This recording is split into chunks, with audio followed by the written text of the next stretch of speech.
So full transparency for today's video, it is not about growing your real estate business without cold calling or door knocking, but I promise you I will get back to that next week. I had a different plan for today's video. This is completely unplanned. Life happened to me today and I decided to take the opportunity to be vulnerable with you, share what I deal with on a daily basis, and talk about the importance of mental health in your life and in your real estate business. So if that's not something you're interested in, this is not the video for you, but I promise we'll be back on track next week. So if you join me every week, you know this is not my typical background. I'm normally in my kitchen. I am in this chair today because I deal with extreme chronic pain on a daily basis, and it is the result of a bad car accident that I was in February of 2023 and am still working through injuries with. And I am having one of those days where the pain is excruciating to the point that I can't sit on the hard bar stool that I normally do in my kitchen. But it got me thinking that real estate is such a hustle culture, and I was the number one hustler in my life, in my business, before this car accident happened. I mean, work. It was very normal for me to put in 16, 17-hour days, and I kind of cringe saying that now. But last year on February 23rd, I left my house the way that I would any other day to go take our dogs to the park for their morning walk. And I had no idea that in a matter of seconds, my life was going to just be turned upside down. Somebody ran a red light and T-boned me, and of course our dogs were in the car, and it was a nightmare. It still is an absolute nightmare that we are working through. Thankfully, the dogs are okay, but it was just so traumatic. And all of a sudden, I found myself here, but really not here. All last year was trying to navigate not only through the physical injuries, which I'm still navigating, but also through the trauma and the mental injuries that something like that causes in your life. And it really caused me to, one, be forced to slow down, which has never happened. And I know that's the same for a lot of you. We are real estate agents. We're on the go. We're there to serve our clients. We've got families. We've got pets. We've got kiddos. We've got clients. We've got problems. Like every single day, we've got to be on. We've got to make it happen. We have all of these different hats that we wear. And a lot of us just keep going. And absolutely, I was one of those people until I no longer had that option. And it doesn't have to be some traumatic event that happens. You could just be burned out and need some time to take care of yourself. And I want to talk about that because mental health, I don't think, is talked about nearly enough just in general. And it's getting a little bit better, but wow, it is not talked about in the real estate industry nearly enough. The real estate industry promotes, and I would say even encourages, this hustle culture of no days off and working these crazy hours and always hustling and grinding and making it happen and setting this record and setting that record. And it's so easy for that to just go on and on and on. And I am guilty of that myself. We're talking over 15 years of doing that. But I want to share that when your body is telling you like, hey, I need a break, take that break. You will better serve your clients because of it, and you will be a much happier person because of it. I was so lost last year because I wanted to work, but mentally I couldn't juggle all of the things. I was incapable of juggling all the things that I would normally juggle, and it happened very quickly, basically in a day. And there I was going, I want to serve my clients, I miss my clients, but I can't, not only mentally, but also physically. So it really made me take a step back, I had to scale way back on the amount of clients I was serving. And that was so hard for me because I felt like such a failure.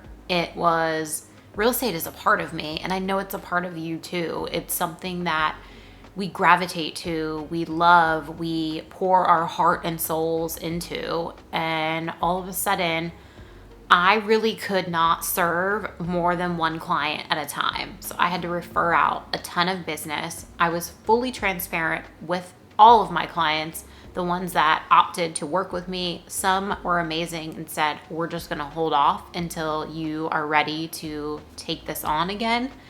And others were completely gracious about being referred to someone that I trust in the area that they were looking in. But for me, it was this double-edged sword of I still wanted to work. I missed work so much and that face-to-face client interaction. But I knew that I wasn't the best person to serve them at that time, because when I would have all of these different tasks coming at me, what I would normally do is just knock them out and be done.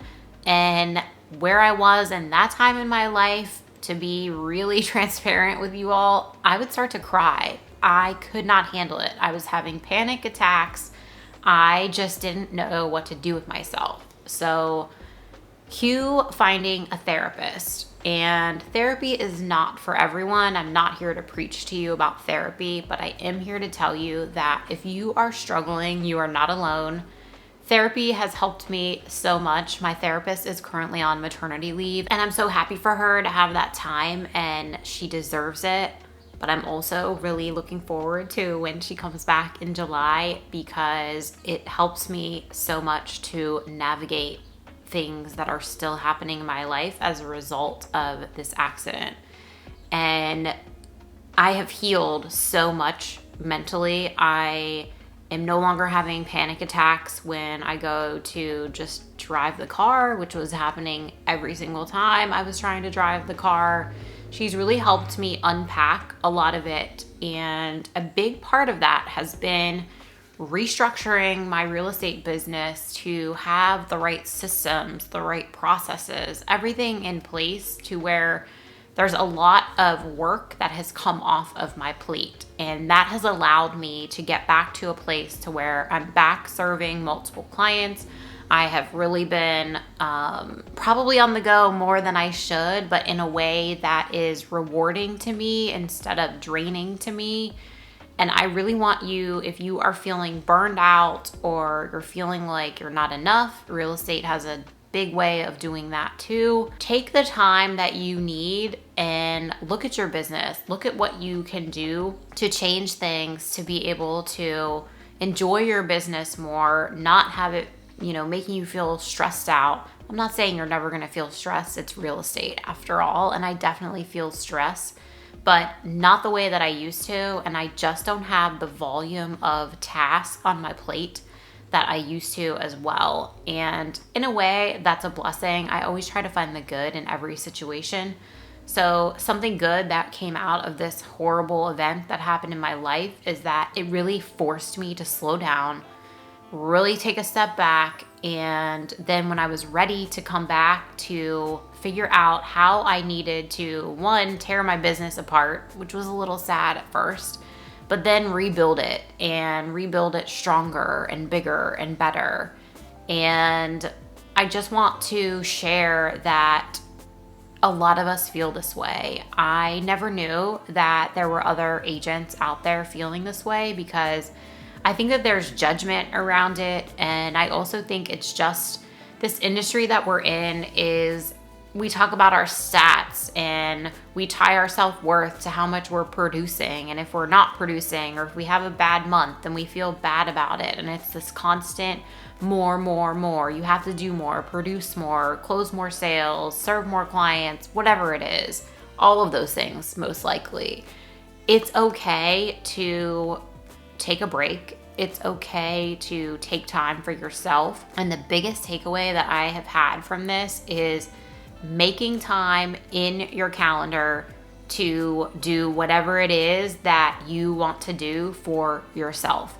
Treat it as an appointment. And I used to do that sporadically, and just wasn't consistent about it. I didn't take it seriously. And now I take it extremely seriously. That time is built into my calendar every week. Yes, it varies on what day it is. I try to keep it for Sundays, but that doesn't always work out, and that's okay.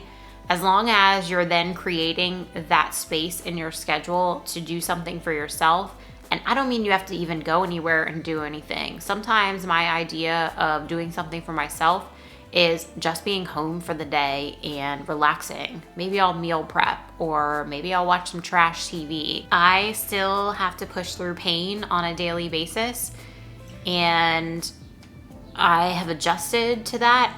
Don't get me wrong, it's awful, but I find my way through that and can navigate it because now I am mentally much stronger than I was this time last year.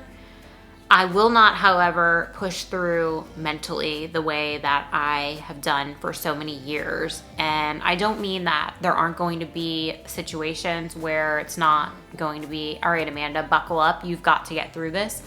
But I won't do it, day after day, week after week, or year after year in my case. And I hope that if nothing else that you get from this video, that you've got to take care of yourself. And your mental health is a huge part of that. We cannot show up for anyone else if we are not mentally okay ourselves. And this industry has a way of taking it out of you. We serve clients on a high level. We are showing up for them, taking on their problems, their emotions. We're shock absorbers, and in return, we have to give ourselves the opportunity to release all of that stress, those problems, and take a little break so that our nervous systems can then get us back in the game. And I really have found, and it surprises me, I know, you can Google it really quickly, but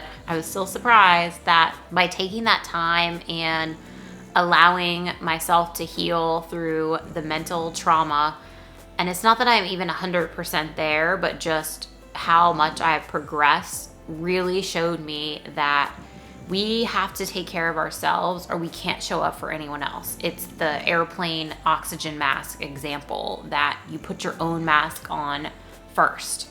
So I hope that if you're feeling a little down, feeling burned out, just feeling like, I need a break, take it. Do yourself that favor. You deserve it. And I promise you, next week we will be back to regularly scheduled programming. I appreciate you all tuning in today. And until I see you on the next one, take care.